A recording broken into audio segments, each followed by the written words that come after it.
All right, we are now live. Welcome to the show, everyone. The United States government has shut down once again as Democrats demand the reversal of major spending cuts. But Republicans and President Trump refuse to back down, so far anyway. In fact, this might very well backfire spectacularly on Schumer. At the same time, the ADL is facing growing backlash after its Glossary of Hate targeted groups like TPUSA, prompting even the FBI to distance itself. Meanwhile, Chicago schools continue to struggle with failing literacy rates, yet the teachers' union chose to highlight and celebrate a convicted terrorist. And while the Wall Street Journal claims that the U.S. is losing the race to China on green tech, I have to ask, who cares? Anyway, we are going to talk about all of this and more in episode 513 of the In the Tank podcast.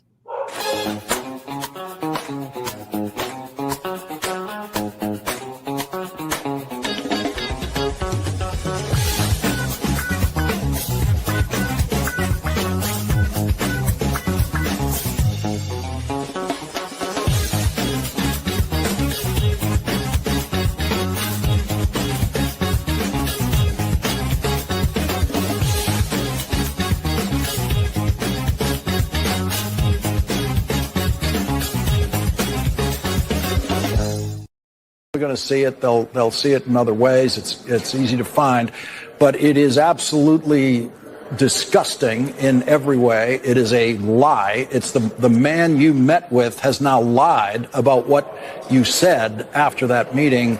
Could you give us your reaction to that Trump posted video tonight? It's a disgusting video, and we're going to continue to make clear bigotry will get you nowhere. We are fighting to protect the health care of the American people in the face of an unprecedented Republican assault. Welcome to the In the Tank podcast. I am Linnea Lueken, your host, and we also have with us today Jim Lakely, Vice President and Director of Communications at the Heartland Institute, Sam Karnick, Senior Fellow at the Heartland Institute, and Chris Talgo, Editorial Director and Socialism Research Fellow. How are we all doing this week? That really cracked me up, Jim. I know you were the one who put that video in there. Yeah, I'd like to try to find a nice fun stinger to put at the end of our little intro video there, and I couldn't resist that. That was really, really, I thought, great. I mean, you can't beat the master troller, and Donald Trump trolls better than anybody and his team to make that video. And then, if Hakeem Jeffries was smart, and he's not. If he was smart, he should have changed his profile pic, his avatar on X, to him wearing a sombrero and a mustache. Because then, if he leans into it, then the poking fun of him would stop. But he didn't do that. So it will. So the funny punishment will continue, and I'm glad to be able to be here for it. Yeah, absolutely. I saw a tweet from our vice president this morning, but I think he posted it yesterday, where he said, if Representative Jeffries helps us open up the government right now, the sombrero memes will stop. This is my solemn promise. Vice President of the United States, everyone. It's pretty fantastic. Sam, how are you doing? Doing fine, thanks, Linnea. It is great to see some good news arriving lately. It's been a while. Things have been kind of iffy, especially a couple of weeks back, and it's good to see that we're sort of moving along and taking things in the right direction.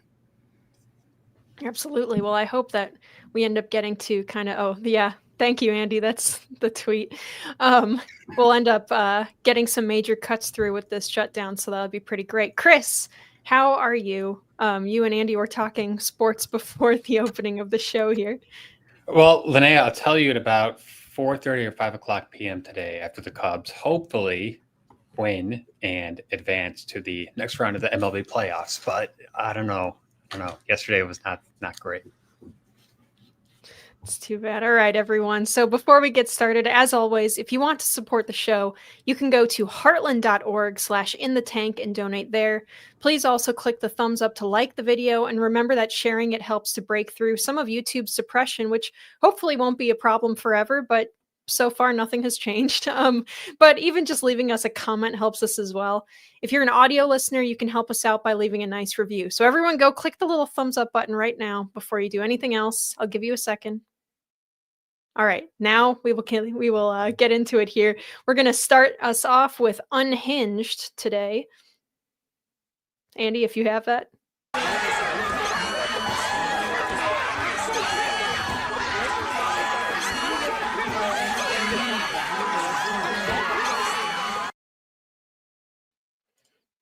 Amazing. All right, so on our first topic today is on Unhinged. The Anti-Defamation League has classified or had classified Turning Point USA as an extremist group, which is, of course, absurd and offensive. So what was their reasoning here?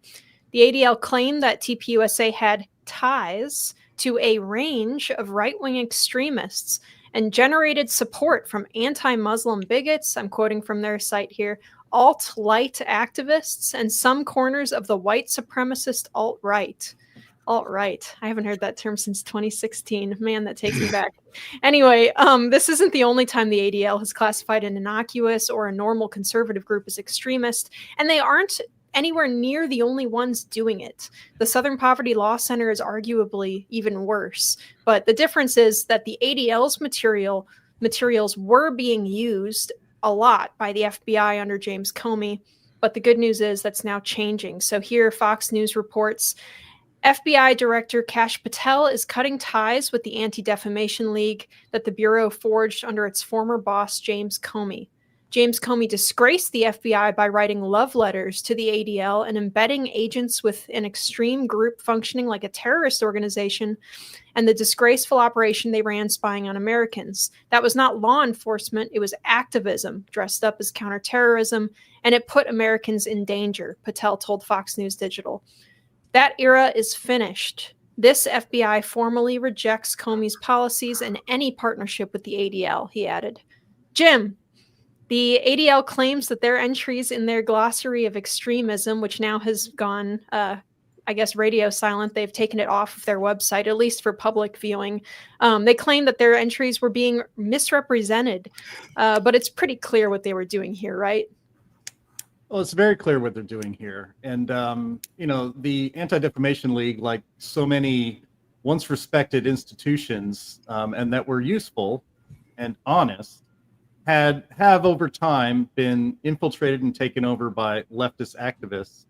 And then they hollow out a once respected institution, and then they wear it like a skin suit and pretend to still have the authority and even-handedness and respect that it once had, and they use it to relentlessly hammer their agenda. And in the case of the ADL, and also for the Southern Poverty Law Center, is to try to destroy any political opposition to the Democrats and or the regime. And in the case of the Biden presidency, it was the entire regime.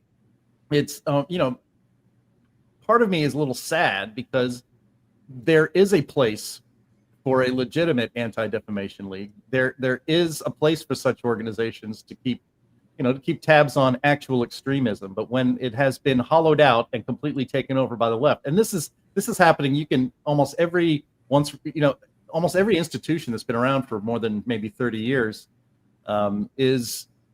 it has had this happen to it, that leftists completely take it over and pervert what it's, and usually 100%, 180-degree turn for what it's supposed to do. And it does the opposite, yet while telling you and gaslighting you that it's actually doing the former. This is fantastic news. I think this is a resetting of the world. I see around us, I was talking with a friend about this the other day, that we've talked about it on this podcast, like things are kind of getting back to normal, that, the complete inversion of truth is starting to fall away, and people are be able to see what's really happening in the world, and our government is no longer going to be partnering with these institutions that were in a partnership with the Biden administration were used to attack conservatives and anybody perceived to be an enemy of the state. Kash Patel has ended that, hopefully, and it's important to remember we are still not finished with year one of the Trump presidency. And so a lot of these changes, policy changes that are being made, are going to be in place for another 3 years at least. And if a Republican is elected after Trump, they will remain in place for another 4 years. And the hope is that all of this crazy stuff, all of this abuse of power by the left, both in the private sector power and in the government, will be so far behind the rearview mirror that it really doesn't have a chance to come back again, that it could be a semi-permanent rejection and ending of these kinds of abuses of power and public trust. To call Turning Point USA and Charlie Kirk, a hate group, these are the same organizations that helped justify the Biden administration putting just ordinary parents showing up at school board meetings on terror watch lists. We just kind of got used to that, right? I guess we did. It was outrageous and we would speak about it, but it just seemed like it would just never end because it seemed as if the left had a permanent hold on power, both, private sector power and government power, but mostly when they're combined together. Happily, we're learning that that is not the case. And for at least now, and hopefully for many years, that confluence of joint power will not come back. Absolutely. I don't know if anyone else wants to comment on this one. I knew Jim would want to. Sam, please do. Thank you, Linnea. I wrote in my Life, Liberty, Property newsletter for the Heartland Institute last week, or really it came out this week, but I wrote in that what we need in order to shrink government is we need government action. This is a perfect example of that, where you have the federal government stopping some of the things that it itself was doing that were creating advantages for what is really a fraud. And so, but I think we need a little more action. One of the things that we have in place is that it's really, really difficult because it's very expensive to get a lawsuit successful against a company that or an organization or an individual that defames you. And that has several causes. One of which, of course, is the Sullivan decision by the Supreme Court, which said that it's not possible to libel anyone who's in the public, who's known to the public, which is an absurd and disgusting decision. The Supreme Court has got to overrule that sometime soon. However, on top of that, we have in all the states, they have their bar associations are regulated by the state government. Okay, fair, reasonable. But the bar associations then were taken over by the left. And they also include much shrinkage of how many lawyers you can have. They put limits on how many lawyers can be allowed to operate in a state. That raises the price of lawyers. So you see where I'm going with this, is that it's extremely expensive to sue somebody for defamation. Donald Trump could do it because he has the money to do it. And some others have been able to do it. But for years and years, organizations have been absolutely 100% defamed by places like the ADL and the Southern Poverty Law Center. They're committing fraud, and government should step in on the state level and on the federal level and stop that. But that's even so, we should have been able to have lawsuits against defamation and libel going on for decades here because it's been happening. And but the great expense of bringing these lawsuits has kept people from doing that. So there are many things that the government can do to shrink government. And this is one of them. The Trump administration has begun that process, but there's a long, long way to go. I'll just close with this. Jim hit a lot of the big notes here.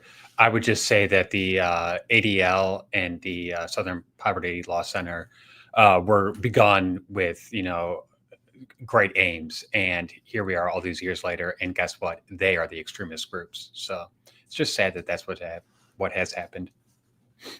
Absolutely. Well, and things are, sometimes kind of, especially when you have groups like ADL targeting, or not targeting, but, labeling Turning Point as an extremist group, right when we were just having a whole conversation nationally. And I don't know how long it was on their list, but, a national conversation about how rhetoric can lead to, violence. Yeah, but Linnea, like violent targeting. And I would love to, I don't know, I know we don't want to keep talking about this topic because we got No, a lot of please other do. ones to talk about, but I would love to hear what you three think on this. So the ADL and the Southern Poverty Law Center, I'll kind of use those two as my examples here. I think when they were first founded all those years ago, they had a reason for being. They really had to fight, discrimination and some really bad stuff. And then when I think here we are in 2025, I'm not saying that there's zero racism, zero discrimination, but I feel like their scope has changed so much, and they're just trying to justify their existence to some degree.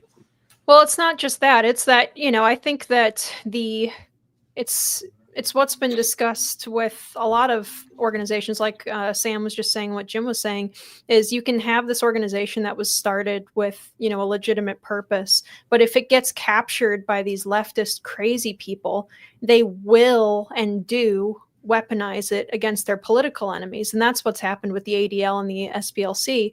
They look, and then you look at their list, and you'll have something like the Ku Klux Klan, all 6 remaining members. They'll say this is an extremist group, and you're like, okay. And then you look down the line, and Turning Point USA is on there, or Moms for Liberty or something is on there. It's ridiculous. It's absolutely absurd. I agree with you. Can I just go real quick? Yep. Yeah. Yeah. So, I mean, I agree with everything that you're saying. I just feel that they are trying their best to stay relevant, and they are obviously trying to, beat a dead horse and, just keep saying the same old thing about, racism and, blacks have inability to vote in the South. And we know that's just not true. So as a former teacher, I mean, I remember I saw a whole bunch of Southern Poverty Law Center posters in other teachers' classrooms, and it was just the same old stuff about how the Republican Party wants to deter minorities from voting, and it's just sad. It's just not true. It's not true at all. Well, I guess, it's kind of like what Steve Malloy says about the EPA or something, right? Where, we've cleaned up the air, we've cleaned up the water, with the exception of, particular spills or something that happen, individual pollution events. But if the EPA were to acknowledge that, hey, we've done a really good job, we can actually kind of contract our reach at this point. They can't do that. They'll never do that unless they're forced to do that. And it's the same, I think, with organizations like the ADL and the SPLC. We don't have Jim Crow. That kind of thing isn't anywhere near as prevalent as it was. And so if it was all driven by, hey, we succeeded in this great, tamping down of all of these different issues in the culture, now we can kind of become a smaller organization and focus on areas where it does still happen. They can't they'll never do that, right? They want to keep expanding. They want to keep getting donors and stuff. And so, yeah, they're never going to admit that we've come so far. Certainly they do that. However, I'm not so sure about the ADL's bona fides. I think it's certainly plausible that the organization's original aims to make sure that any kind of anti-Semitic talk in the country is countered. That certainly is a reasonable goal. But with the Southern Poverty Law Center, that was never, ever, ever a clean organization. That was always a far left organization intended to abuse and to defund people who think differently from them. Right. So that was never a clean place.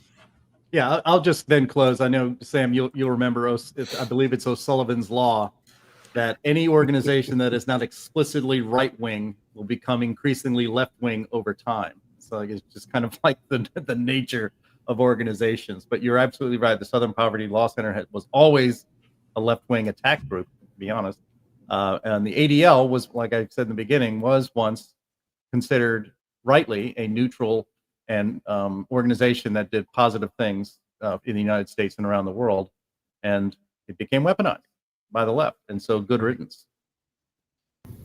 Absolutely. Well, whoa, look at this layout. Thank you, Andy. That's very Andy's cool. having some fun back there. Yeah, it's the program that we use to do these broadcasts came up with a bunch of new stuff recently, so Andy's having fun with it.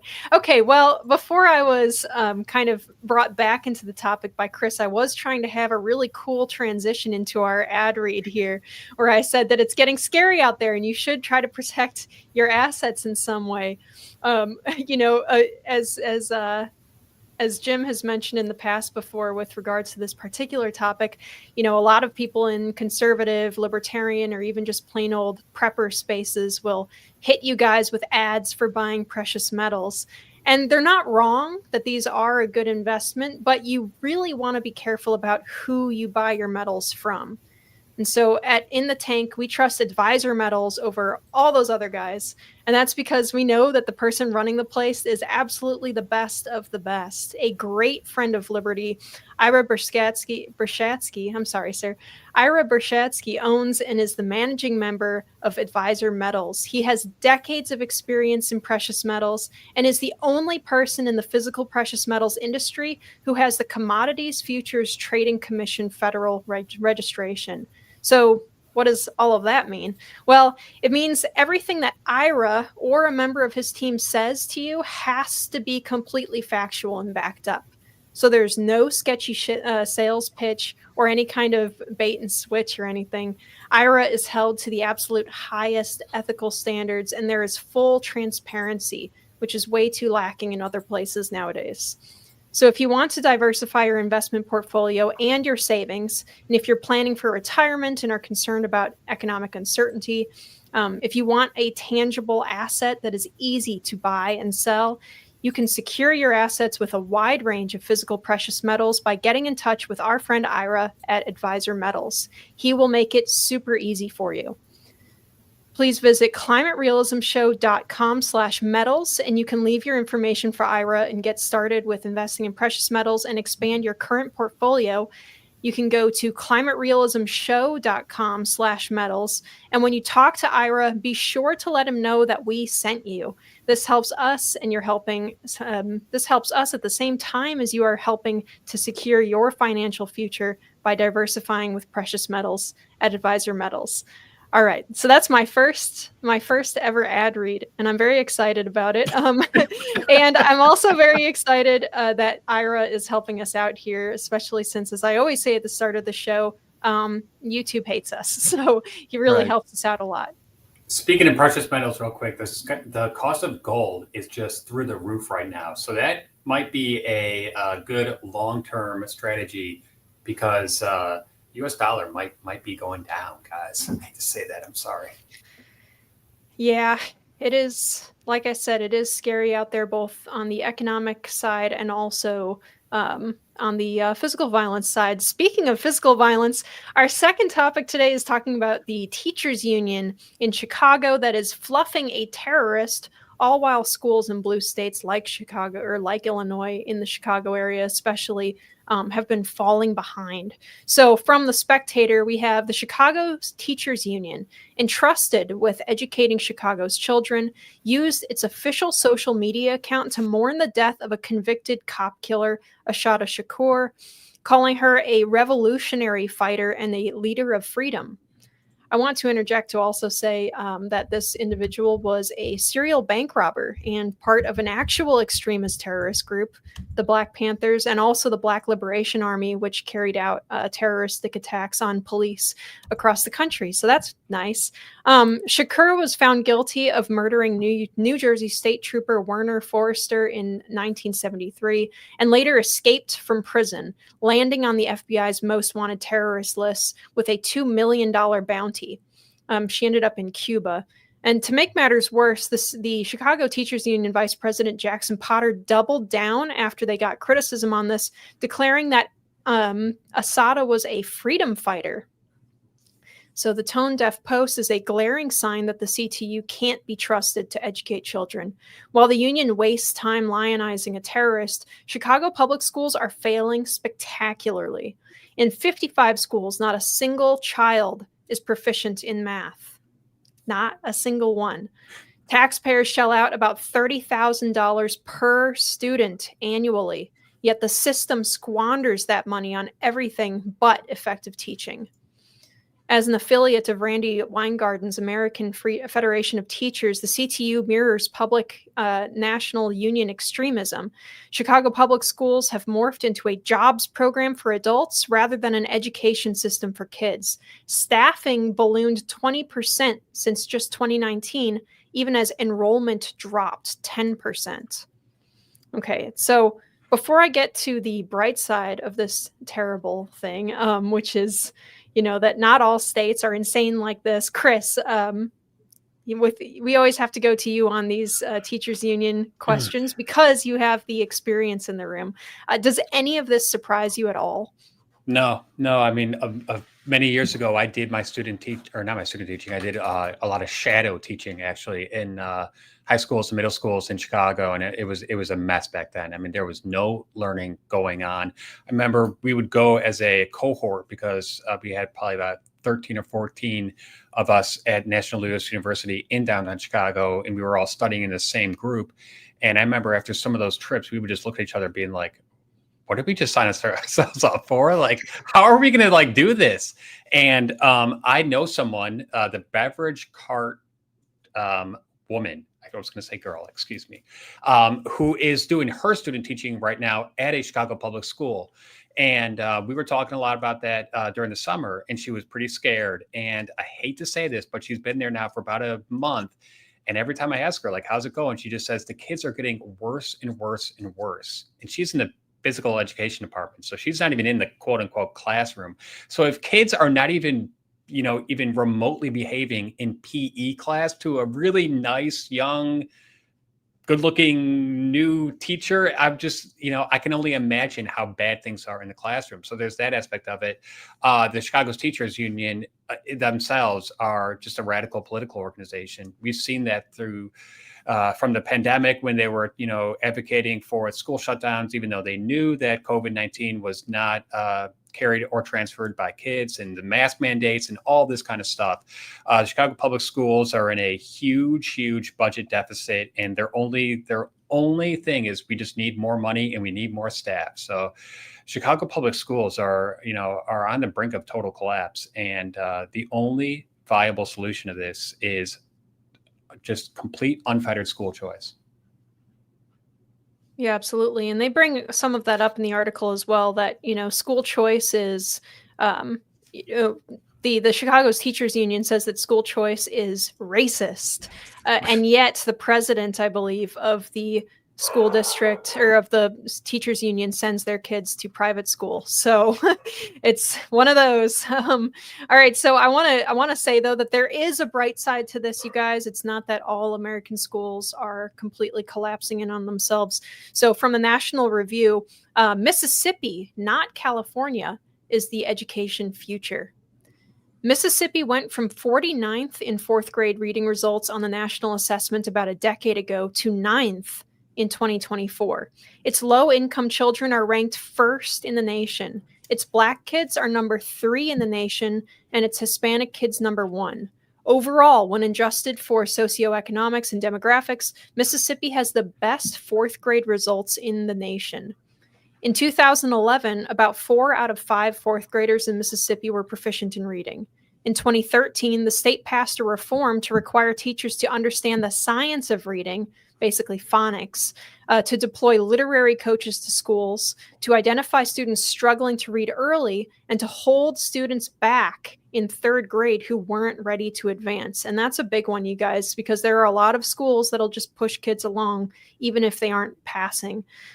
Alabama, Tennessee, and Louisiana have now done much the same and also have made gains. Mississippi outperforms California, even though the Golden State is richer and spends substantially more on education per pupil. More than half of Black fourth graders in Mississippi are at or above basic level, while only 28% of Black fourth graders in California are. So, our audience is funny. So obviously money is not the problem here. Mississippi is not known for being a super wealthy state. And, even when I was working offshore, that we had people from Mississippi, Louisiana, all over the place working on the rig, and everyone would always make fun of the Mississippi guy. I remember I was sitting at lunch one time, and the guy was like, oh, well, I was reading the whatever newspaper or whatever this morning and blah, blah, blah. And one of the other guys at the table turns to him and he goes, BS. We all know people from Mississippi can't read. And so it's always been a joke, right? But now it's not so funny because they changed the way that they were doing things instead of just continuing to pour money on things that weren't working. And they have actually, rocketed up the standards. Sam, I know Chris is our resident expert here, but I know that you have a lot of thoughts about education and stuff. One of our people in our comment section here asked the question, Chris Nesbitt asked, what can the Trump administration do to turn schools into places where kids are taught how to think rather than what to think? Get rid of the education department. Go ahead, Sam. Yeah. Right. Thank you, Chris. Thanks. There really isn't that much that the federal government can or should do. Under the Constitution, the federal government doesn't have any authority to do anything about education. That's a state level concern. So what the federal government could do very well is get out. There is an interesting angle here, though, in my view, which is that, first of all, we know for a fact that spending levels have nothing to do with achievement levels. There's just the scatter graph is pretty ridiculous. So you look at a place like Mississippi, which has a really good performance now because they're doing certain things, and their spending is much lower. I'm wondering how long it will take before people will start to say to people from California, you can't fool me, you can't read, like they used to say about Mississippi. So, but I think the important thing here is that why does this happen? Why does it happen? Why do the test scores keep going lower and lower?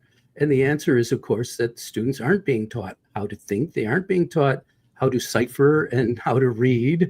And that's really the issue. But why aren't they being taught these things? Well, number one is there are education fads that have arisen that make it so they don't learn. We all know about whole language reading and so forth, which is the curse that has made it difficult for children to learn how to read when if you use phonics, as they are doing in the states that you cited, they do learn to read very, very well and very quickly.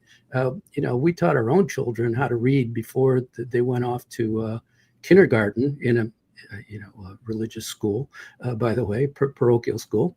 But we taught them how to read ourselves, my wife and I, and it was very easy.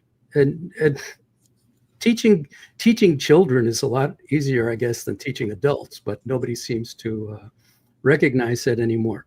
The reason, though, I think that all of this happens is that as we alluded to earlier, so many organizations in this country, so many institutions have been taken over by the far left.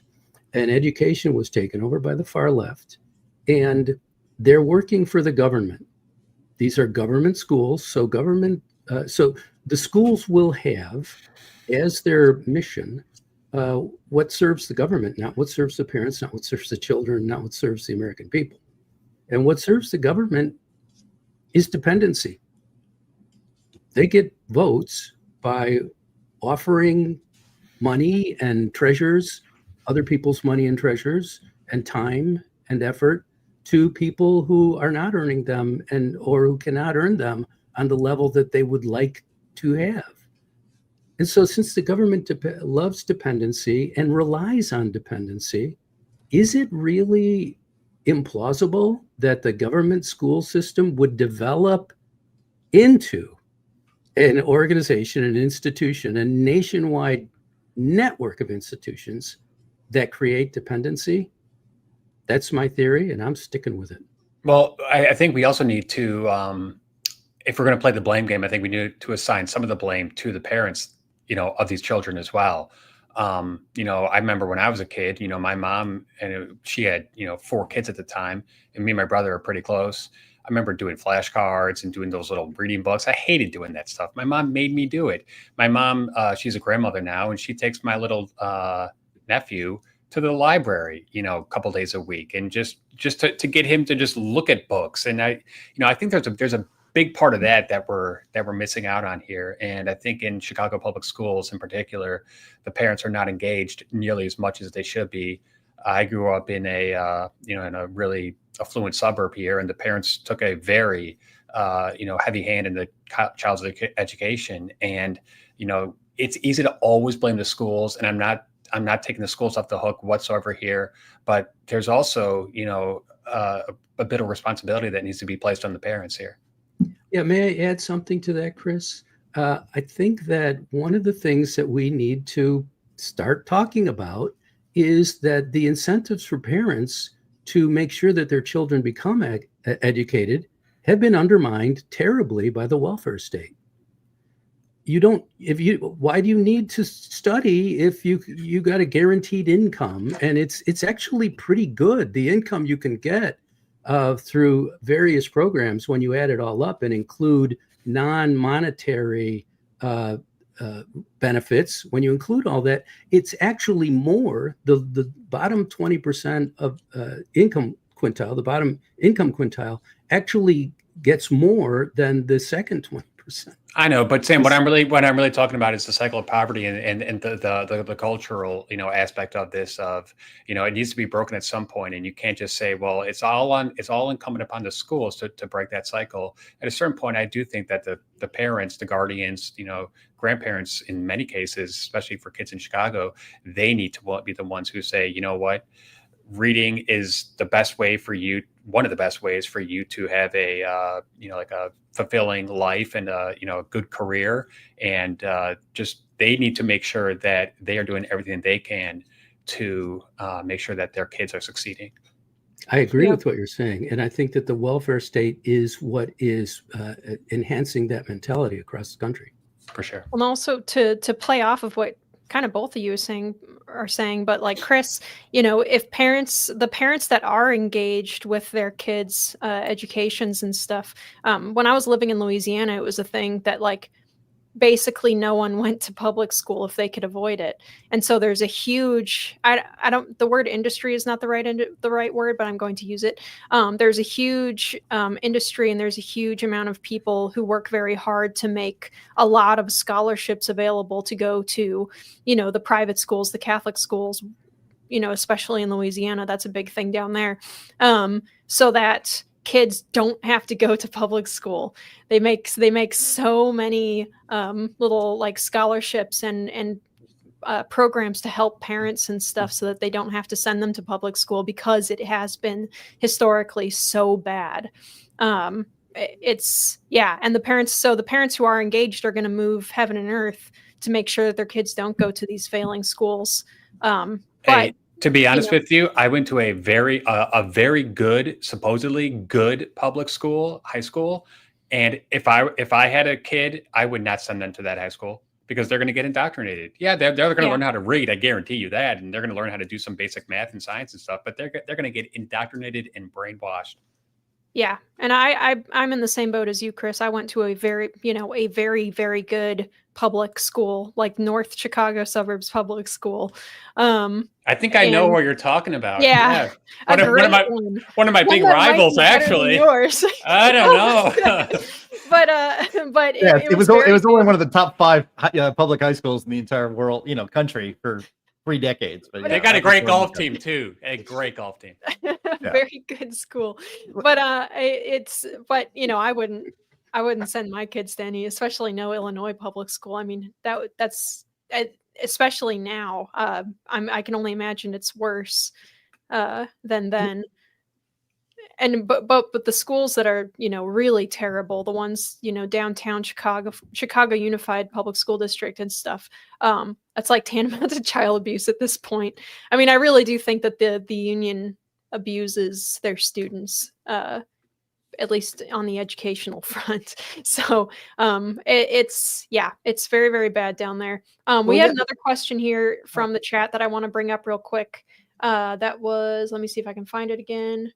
R.H. Hutchins asks, from Texas, it looks like, asks, what standards are used to determine performance levels in schools? Is there a national standard used by all states and school districts? Chris, do you know the answer to that one? Well, that's a really interesting thing that he brings up, because I forgot I wanted to mention that. So the National Assessment of Educational Progress, which is usually known as the nation's report card, I checked because the NAEP report came out a couple of weeks ago showing all these scores, and they have actually changed the grading metrics so that actually the scores are lower than they used to be, and they're still declining. So they have been gaming the system, and I remember this happened a lot during my time in South Carolina with state testing, where they gamed the system.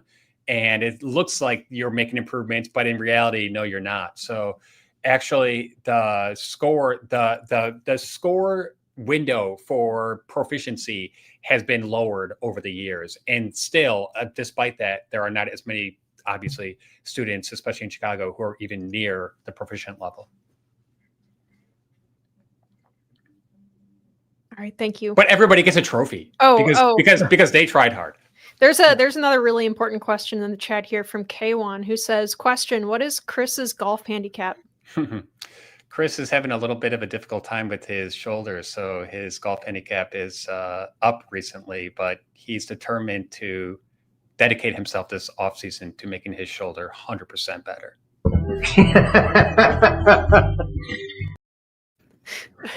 That was mean, Andy. That was mean. Especially I got a tournament on this Sunday, and I'm. Can I make a few points here before we move on from this topic? Yes. First of all, that you did not give a number. I didn't hear a number in your answer, Chris. So that's all right. You can share it in the private chat, and then. Unfortunately, it's moved to a double-digit number, which I'm very sad about. All right. Well, anyway, just a few points. I mean, $30,000 a year in the Chicago Unified School District is what we spend on each kid. I mean, for that kind of money, you could go to the same private school outside of St. Louis that Jasmine Crockett went to, so that she can then pretend that she's, some girl from the hood or something, with her little performance art in Congress. Let's also remember, we've talked about it, both Sam and Chris talked about this, but the real culprit for this, the failure of our public schools, is the teachers' unions. There's absolutely no question about that. And it has been the destruction. In fact, if you wanted to destroy America's public school system, what exactly would you have done differently than the national teachers unions have done over the last 40 years? They've done a fantastic job of that. The idea, as you mentioned there, Linnea, in reading that, not a single student in the Chicago Unified School District is proficient in math. Zero, not one, not a single one. That would seem very hard to achieve, but I'd have to hand it to the teachers union. They were able to pull that off. Randi Weingarten today is on a book tour. Do you know what the name of her book is? You may have seen this on social media. The F word. Why Fascists Fear Teachers. When the head of your teachers union, that's her book. By the way, if you are, unfortunately, if your paycheck is conscripted to those crooks in your national teachers union, they spent about $200,000 promoting Randi Weingarten and her book tour, by the way. So that's what some of your hard-earned money goes to, as you try to, those of you who do try to, to actually teach the kids in there. And, we've talked a little bit about you need school choice. There are absolutely, and the arrogance and the attitude of people like Randi Weingarten is very indicative. And if you live in the Chicago area and you watch any local news, there seems to be a strike every year. And then you get to see on display in press conferences the absolute unearned arrogance of the teachers and teachers unions, talking about how they're underpaid and, they have a tough job and all that stuff. It gets a little irritating. But, it is true that there are no incentives for somebody like Randi Weingarten to actually care about kids. Again, you have to remember, One of the reasons that our children, even in Chicago and elsewhere, have fallen behind is because Randy Weingarten insisted that the schools nationwide basically stay closed everywhere for 2 straight years. That it was too dangerous, that these poor kids are not actually, they don't have young skulls full of mush that need to be filled with information. They are breathing bags of disease that is going to kill. You're putting our lives at risk by bringing these kids into school. Don't ever, I don't ever forget that. I know parents across the country don't forget that. And so you're probably going to end up, I don't think Randy Weingarten's book's going to sell very well, at least not legitimate sales. I bet some teachers unions dues will actually go to buy those in bulk, just a little guess. But and just my last point, if you don't have school choice, then there is absolutely no outside incentive for these schools to improve. There is no reason, there is no pressure whatsoever on any public school in the city of Chicago to get better. And not even a lot better, not even to get, how's this for a great goal? Get half the kids in the Chicago school district proficient in math and reading.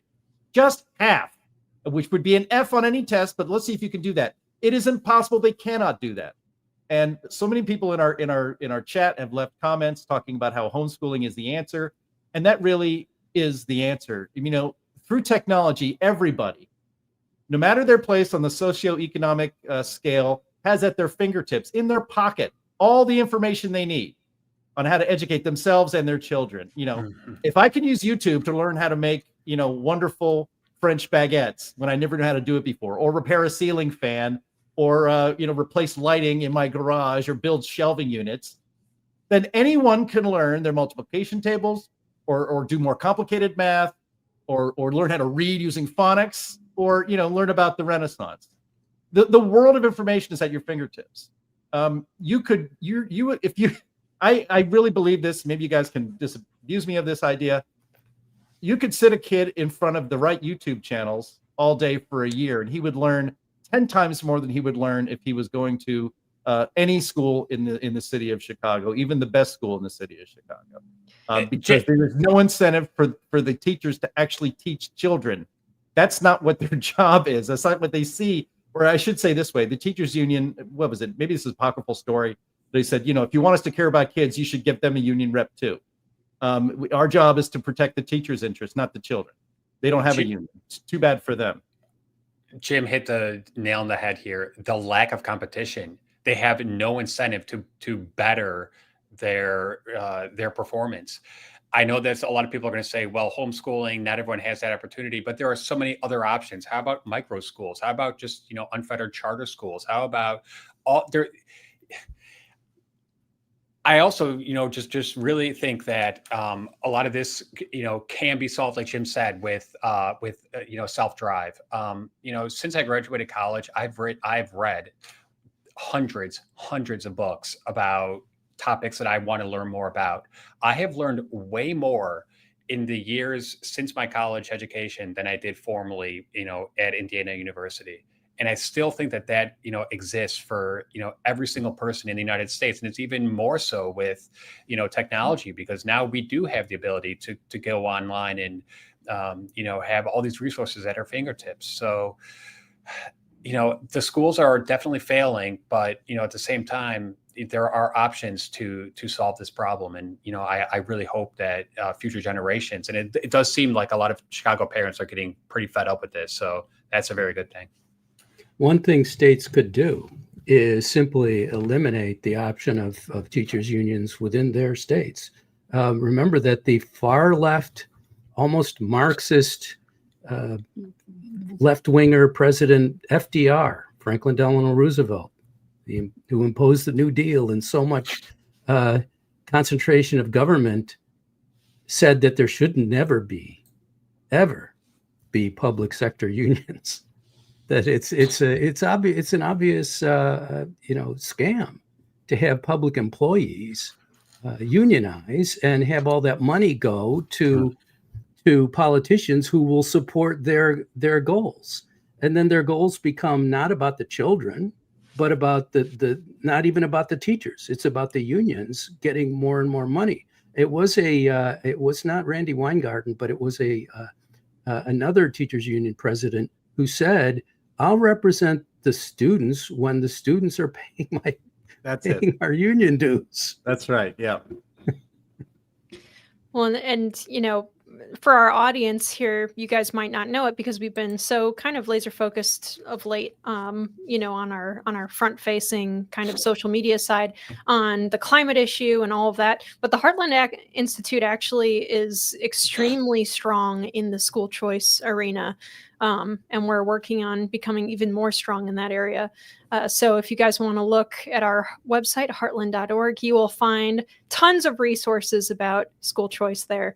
And I want to get moving on to our next topic here, our topic number 3 out of 4, as we approach the top of the hour.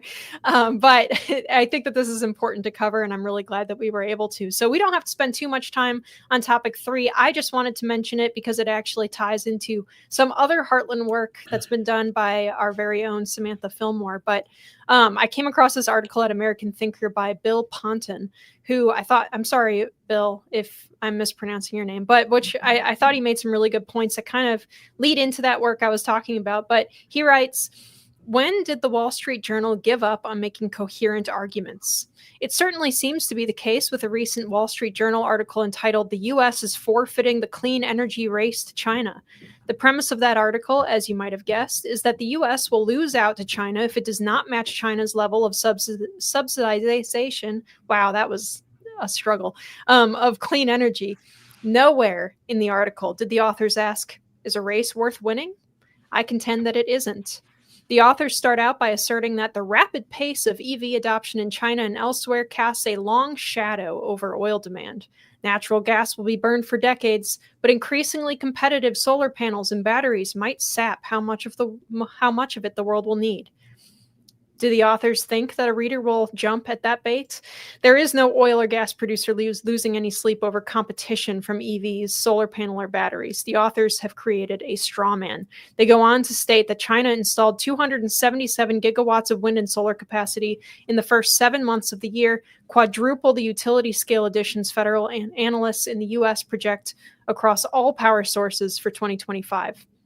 That could give China a big advantage in the power-hungry AI race. The implication being that wind and solar capacity is compatible with the energy needs of AI data centers, which is not the case for those who have tried and failed with just such a scheme. See Tech Titan's quest for net zero. At this point, the authors pull all the big guns and quote Wally Adeyemo, former Deputy Treasury Secretary under Biden, stating that countries across the world are going to be even more reliant on Chinese technology to power their economies to make the cars they drive. I guess that might be true if they're foolhardy enough to permit net zero ambitions to take precedence over economic growth and national security, in which case they deserve to be beholden to the Chinese. All right, that's Bill Ponton. And I thought that this was great. That's why I wanted to read such a huge chunk of it. He is so right. The real question is, do we want to be beholden to the Chinese? But do we want to buy all of their solar panels and EVs and their components? Guys? I have a question right off the bat here. So the Wall Street Journal apparently was praising China for all their solar and windmill crap. Did they mention that China's also building coal-fired power plants at an amazing clip? Because that's what's actually going to be fueling their data centers and all their AI stuff. There's no way that China's, dumb enough to think that they can build an AI infrastructure, and then power it with wind and solar. So, I mean, that is just such a joke. It is just, it is like, guys, here we are. After all these years, all this time that the solar, and wind stuff has, had time to be put into place, and it is just completely failing. Look at New Jersey, look at California, look at Illinois. Electricity bills are going up through the roof. This stuff just does not work. I'll let Jim go. I mean, there's just just give me a break. Wall Street Journal, shame on you. Yeah, absolutely. I think that's part of what was so incredible there. And not only that, but I want to add to this before we jump all over this topic. There is an additional reason why we don't want to be beholden to China. And it's something that Heartland has tackled at the state level. In a recent research and commentary article, Samantha Fillmore our senior state government relations manager at Heartland Impact, suggested that Georgia should be introducing legislation, and other states should introduce legislation, frankly, that says that government contracts should not be getting EVs made with forced labor or child labor. That basically eliminates all the EVs made by China and their components. The CCP, as we all know, funds activism and lobbying to push the green agenda, which Samantha explains results in us relying on rare earth elements and products from China. So this is a good kind of, I don't want to say sneaky, but it's a good kind of extra reason that states can present that would kind of put especially Democrats kind of on their back foot as to, so why are we funding this? Why are we subsidizing this at the state level? Well, and this particular bill is talking about, state governments subsidizing electric vehicles for their own fleets, which we shouldn't be doing anyway, but this is just another way to kind of block that from happening. Guys, so China has got all of us in a pretty strong hold here. I see one of our commenters here mentioning that solar panels with built-in kill switches, heaven forbid, no China anything. That was one of the kind of cautions that have been spread by some national security experts, but also just like random people online mostly. It turned out to not be the case that kill switches were activated in like Portugal and Spain when they had their blackouts, but that's definitely something that's possible if you rely so much on China for things, who is a global enemy of the West. And to think that we should be relying on them for everything, not to mention the fact that the green stuff is a big scam and doesn't work. But yeah, it's all topsy-turvy. You ask why we subsidize these things and why we mandate their use. And the reason is very simple, because certain people profit from it, and they profit very well.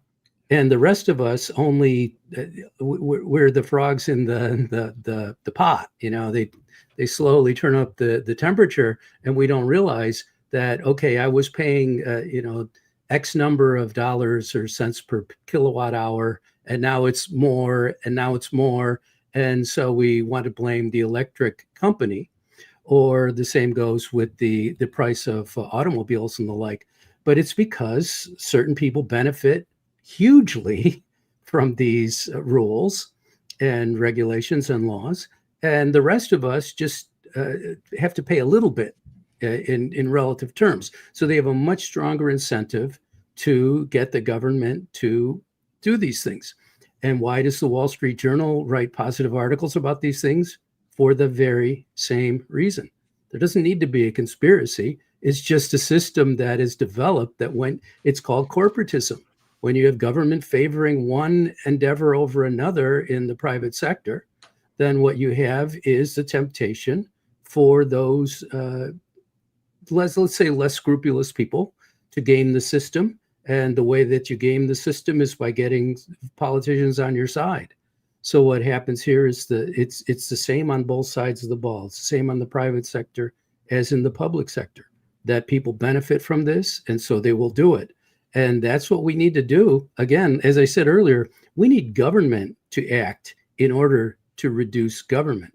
You have to have the government say, this is not going to happen anymore. And until that happens, we're just going to be stuck in the same mud. Yeah, and I want to hustle us along a bit, but I do want to see what Jim has to say about this. Yeah, just very briefly, because I know we got a lot to cover. Yeah. Let me be very clear about this. There is no green future. Okay, Wall Street Journal, there is no green future. The future is fossil fuels and nukes for the next 100 years at least, period. I mean, we had this thought that we could get to a green future, but that was only because it was mandated by government. And if we continue to pursue this green future mandated by government, it's actually going to be a black future. Black as in the light's not going to come on anymore. That's the future. This whole thing that it's inevitable we're going to a green powered future. We are not doing that. We are seeing other societies, other governments trying to do that, and it is a disaster. And it's because it is not possible to do this.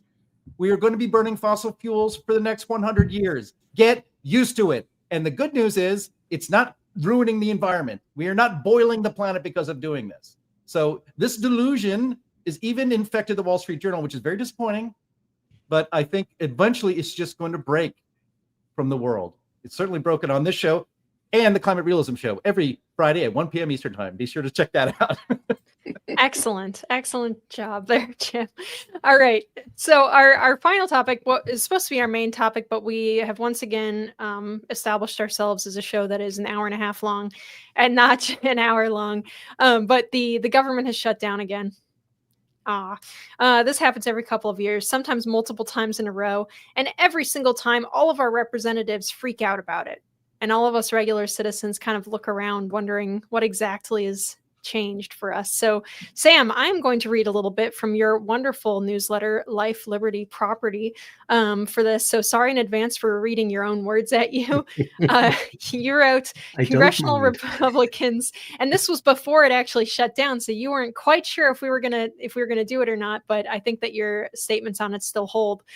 Congressional Republicans and Democrats are engaged in another government shutdown showdown, having received massive criticism and abuse from fellow Democrats after backing down while approaching a government funding deadline last March. Senate Minority Leader Chuck Schumer is taking a hard line this time around, aided by his equally intrepid House counterpart, Representative Hakeem Jeffries.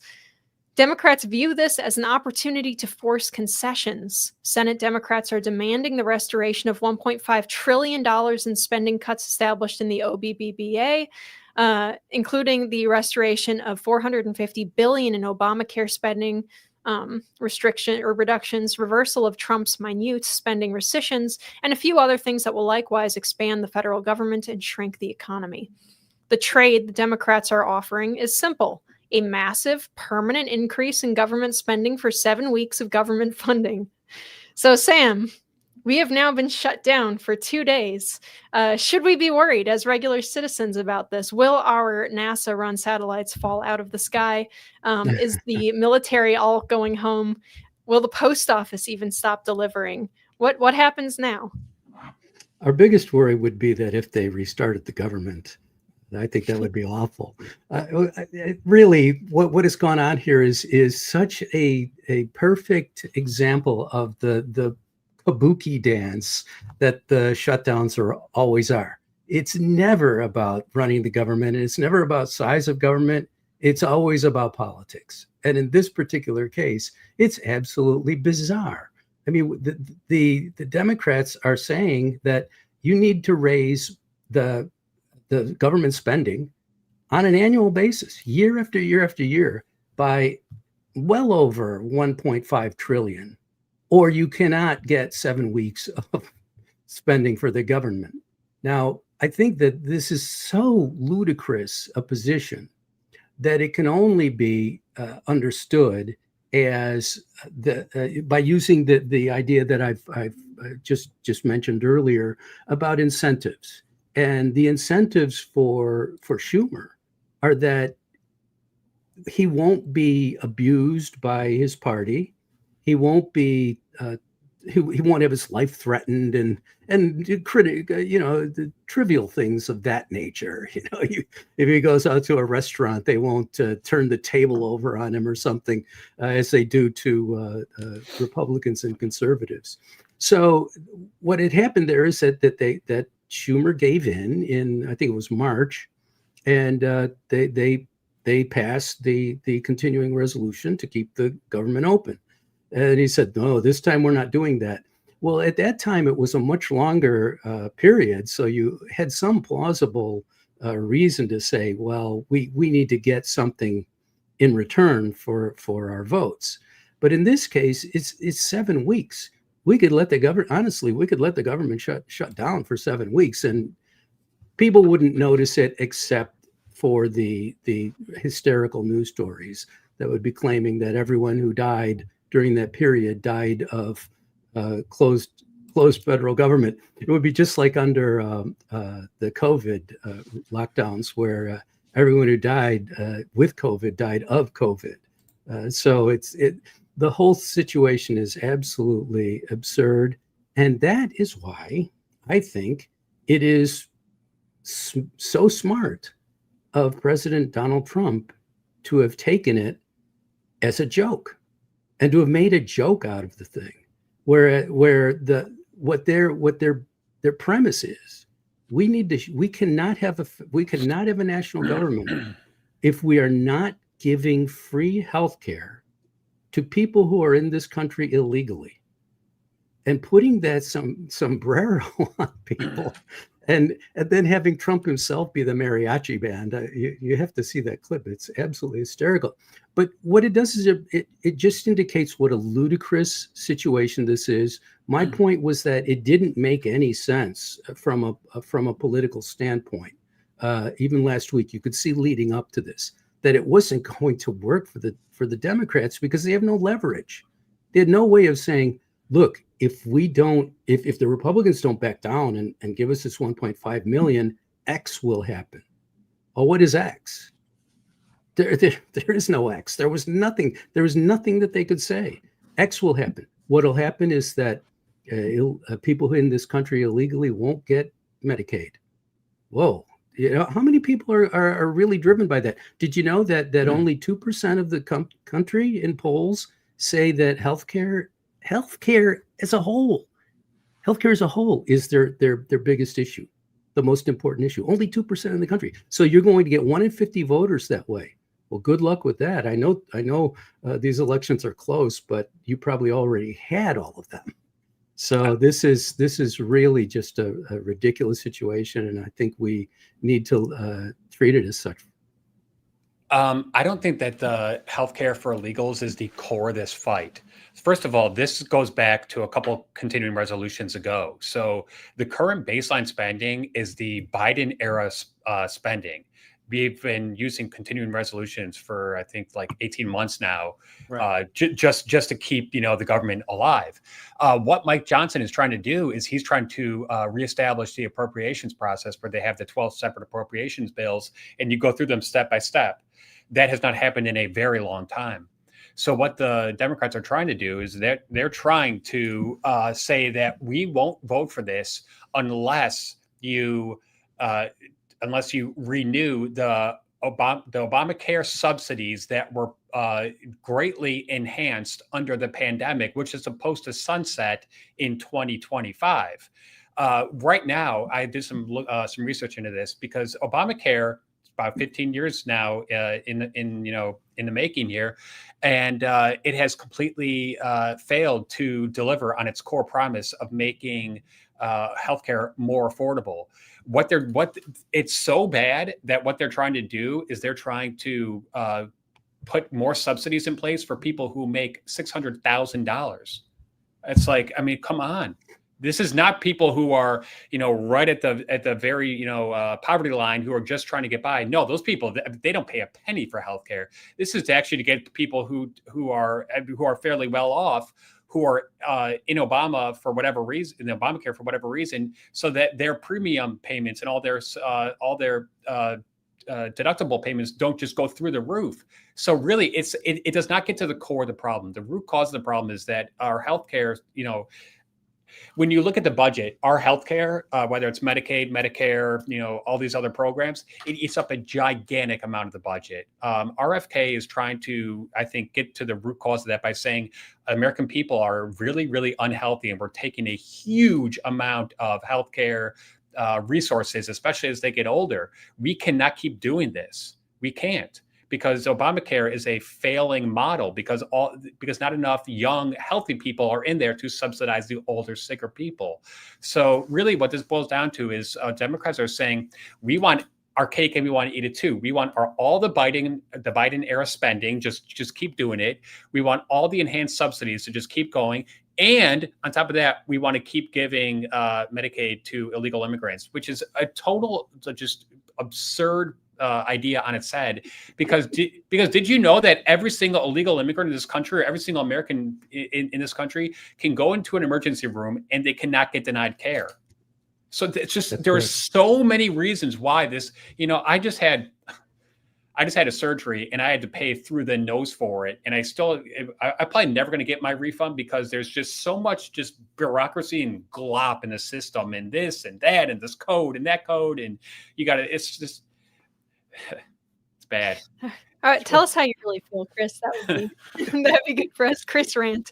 I want to point out that also, the Trump administration has said that this is a very good opportunity for them to have more mass layoffs from the federal government. So the Epic Times covered this. They said the director of the Office of Management and Budget signaled Tuesday that the government shutdown that began today is an opportunity to carry out mass federal layoffs. When asked about reports that hundreds of thousands of federal workers could lose their jobs during the process, OMB Director Russell Vought, is it Vought? I'm sorry. Yeah. I thought so. Said that the White House has been aiming to shrink the size of the federal government. So I love this. On Truth Social, Trump posted a hilarious post about Vought, who Trump trollishly says is of Project 2025 fame. And if any of you guys remember the hysterics around Project 2025 from last year, it's just like twisting the dagger. And Trump went on to say that he and Russ will determine which of the many Democrat agencies, most of which are a political scam, he recommends to be cut, and whether or not those cuts will be temporary or permanent. So once again, and of course he had to add, I cannot believe the radical left Democrats gave me this unprecedented opportunity. They are not stupid people, so maybe this is their way of wanting to, quietly and quickly, make America great again. President DJT. So he really is like the funniest person in American politics. Linnea, this is the biggest political judo move of all time. It is so brilliant. Tell us. Oh, well, the point is that the Democrats are giving Trump politically what he's wanted all along, which is the ability to shrink the government. That's what Doge was all about, of course, and so many of the other Trump actions have been about. And they're giving him the ability to shrink the government legally. And this is a big difference, I think, between the first Trump administration and the second. In the first Trump administration, they weren't anywhere near as well prepared as they've been now, and they were under huge harassment by the federal government itself, interestingly enough. But what happens here is that they are using the laws themselves to get what they want. And this is an interesting point to me. People have said for decades, good people have said for decades, that everything's illegal in this country, that they've made such a big web of laws and regulations that you can't do anything. But that, when conservatives or Republicans would get into government, they would conserve that system instead of using it against itself. Whereas Trump now has the sort of magic key here. It's almost like a Harry Potter situation where he has discovered the magic key, which is to use what the system has given you against it. And he's done this repeatedly, and all the court decisions have been just not only brilliant and just so laudable, but hilarious. That the left brings these lawsuits and then they get shut down and then they can't do it anymore, because once you have the law established on that point, you can't do it anymore. And so this is absolutely how you should go about things. Use what you have and use all of it and win, win, win. Just win, baby. Don't worry about anything else. And that's what the big difference between this administration and Trump's first administration has been, that he's using the tools of government to shrink the government. I think it's just absolutely what the country needs. Jim, I mean, what should happen next year? I heard a rumor that some billions have already been eliminated from certain pet projects in Democrat states. If you could tell us a little bit about that. Yeah, what didn't Trump? It was at $18 billion in infrastructure spending around New York City. He decided to punish. Climate related. And Jeffries for that directly. It's like, hey, sorry, these are the rules. These are the rules you guys put in place, and Donald Trump's going to use them. $8 billion in Green New Deal spending was also canceled thanks to this. And let's actually go through some other numbers here. Actually, I was thinking about this morning. Chris already pointed out that what the Democrats have done is that they rejected the Biden spending plan. Right? This is not Donald Trump's budget. None of this is his spending. It was a continuing resolution that came in before he was even inaugurated. So they voted for it earlier, a few months ago, and now it's a no-go. So they have the problem here is that you guys might have noticed, because we've seen a lot of these shutdowns, and if you watch the media, you watch how the media frames these things. This shutdown is not hitting like all the other ones did, and I think one of the reasons for that is that the Democratic Party's brand is really damaged right now. Like, they don't have any credibility really with voters, with ordinary Americans. This last election really exposed them for what they are, hysterics who call for fascism, this, Nazi that. You lose. There's a price to pay for that. There's a lot of prices to pay for that. One of them is a lack of credibility with people. So when they run out here and say that this is the Republican shutdown and they're literally killing kids, that shit don't play anymore. I'm sorry, I'm going to swear, but they're not buying that anymore, and they don't believe the media when they say it either. And second, you guys, meaning the Democrats especially, shut everything down for the pandemic, and it was indefinite, and you just had to get used to it. None of it actually was necessary, of course. And I think a lot of Americans think, well, if we could live through that, we can live through, I don't know, a week and a half, 2 weeks of, maybe I'll have to delay going to this federal office. Big deal. It's closed now. Maybe it'll be open next week. If you can deal with the ridiculous policies that the left and the Democrats implemented during COVID, I think we can all endure a little bit of a government shutdown. And another thing, Sam, when you were saying that, and then you put the story up there, Linnea, that, and the tweet, or I should say the Truth Social post from Trump saying that he and Ross Spot are sitting there. I can just see them, they were sitting in a room rubbing their hands together. What are we going to get rid of forever now, right? This better not be one of those Lucy with the football moments. I mean it. If Donald Trump wants to really piss off his base, then he's, we got to be able to kick that football and get the government actually freaking downsized for once, because this is literally a once in a lifetime opportunity to actually get rid of, I think we have 3 million federal employees, across the country. We don't need that many. We don't need half that many. We need to get rid of these people. So, and if this can happen, the deep state is real, right? So maybe perhaps we get rid of all these, 300,000 people resigned en masse on Tuesday. I said on X, that's a great start. Those are rookie numbers. We got to get those numbers up. those are not good enough. But maybe when we do, if the federal government has to be repopulated, maybe for once 9.6 out of every 10 federal bureaucrat isn't a crazy leftist saboteur. And maybe for once we can get federal bureaucrats who will actually see it as their job to implement the agenda that the American people just voted for through their little agency. What a crazy concept. And one last thing, federal spending in 2019 before the pandemic was $4.4 trillion.